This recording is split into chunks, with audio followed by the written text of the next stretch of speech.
अनुराधा की ननद वर्षा एक अमीर घर में ब्याही हुई थी। वर्षा की जब शादी हुई थी तब उसके मायके वाले अमीर थे, इसलिए वर्षा की शादी में अच्छा खासा दहेज भी दिया गया था। राकेश का कारोबार अच्छा था पर अचानक बिजनेस में घाटा हो गया। अब अनुराधा और राकेश को गरीबी में दिन गुजारने पड़ रहे थे।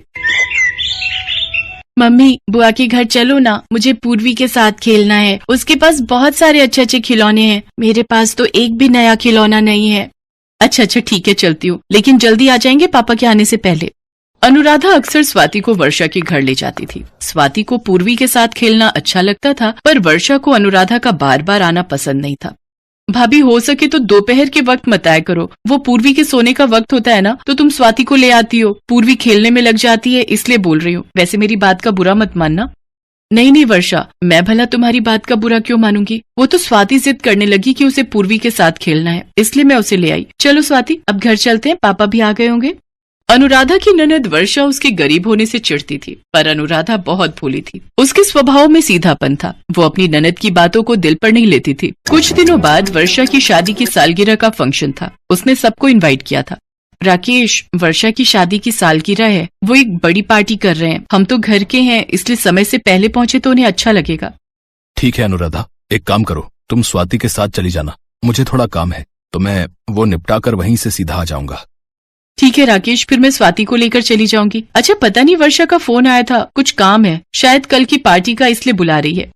ठीक है, चली जाओ, स्वाति को भी लेती जाओ, मैं भी जा रहा हूँ, शाम तक लौटूंगा। अनुराधा वर्षा के पास चली जाती है। वर्षा ने कुछ साड़ियां निकाल कर रखी हुई थी।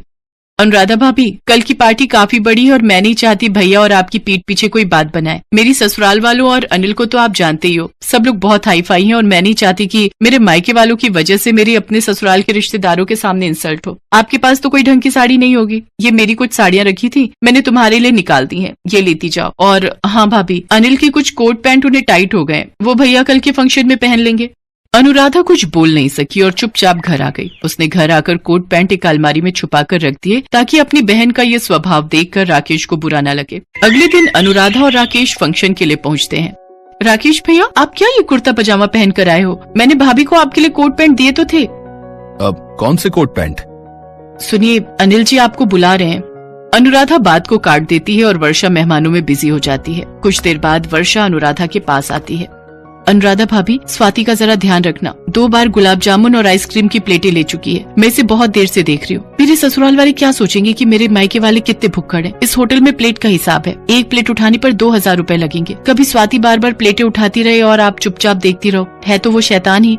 अनुराधा की आंखों में आंसू आ जाते हैं। तभी राकेश आ जाता है और अनुराधा अपने आंसुओं को छुपा लेती है। क्या हुआ अनुराधा, वर्षा क्या कह रही थी? वो कुछ नहीं, बस ऐसे कोई सामान था तो वो मुझसे पूछ रही थी। वर्षा अपनी भाभी अनुराधा को नीचा दिखाने में कोई कसर नहीं छोड़ रही थी। अरे वर्षा, ये तो तुम्हारी भाभी अनुराधा है ना? और कैसा चल रहा है तुम्हारे भैया का काम? क्या बताऊं मिसेस शर्मा, जब से भाभी के कदम हमारे घर में पड़े हैं, मेरे तो मायके में मानो अकाल पड़ गया है। मम्मी पापा इस दुनिया में नहीं रहे, बेचारे भैया अकेले कमा कमा कर थक गए। ये तो पहले ही गरीब खानदान से आई हुई थी, मैं ही हूँ कि इनकी मदद करती रहती हूँ। अब क्या करूँ, हूँ तो आखिर बहन ही। अपने भाई का दुख तो मेरे से देखा नहीं जाता। आज फंक्शन में पहनने के लिए कपड़े भी मैंने ही दिए हैं। तभी अनिल वर्षा को केक काटने के लिए बुला लेता है। फंक्शन खत्म होने के बाद अनुराधा राकेश और स्वाति के साथ घर आ जाती है। पर उस दिन अनुराधा ने सोच लिया था कि अब वो वर्षा के घर बहुत कम जाया करेगी। पूर्वी कई बार जिद करती थी पर वर्षा उसे बहाना बनाने लगी। एक दिन राकेश घर आया और अनुराधा से बोला, अनुराधा, अनिल जी मिले थे, वर्षा के कंधे में फ्रैक्चर हो गया है, वो बाथरूम में फिसल गई थी। क्या? वर्षा बाथरूम में गिर गई? कब हुआ, कैसे?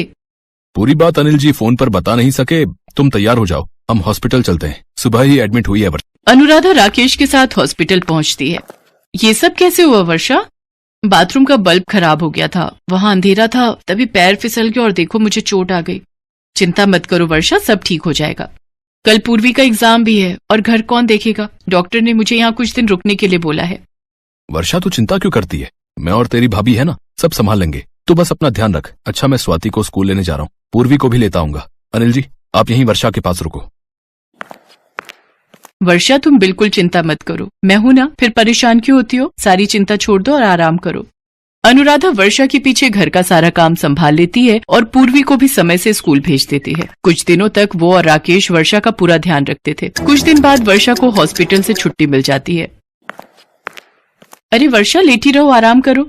अब मैं ठीक हूँ भाभी। तुमने मेरी परेशानी के वक्त मेरी कितनी मदद की, पूर्वी की देखभाल की। तुम बहुत अच्छी हो भाभी। तुमने और भैया ने मेरा कितना ख्याल रखा। ससुराल की अमीरी के घमंड में मैं अपने कीमती भैया भाभी का प्यार खो रही थी। आज सासू माँ और मेरी जेठानी दोनों ने मेरी इतनी देखभाल नहीं की जितनी आपने और भैया ने की है। वर्षा की आंखों में आंसू आ जाते हैं। उसे अपनी गलती का एहसास हो जाता है। वो अपनों के प्यार को समझ गई थी।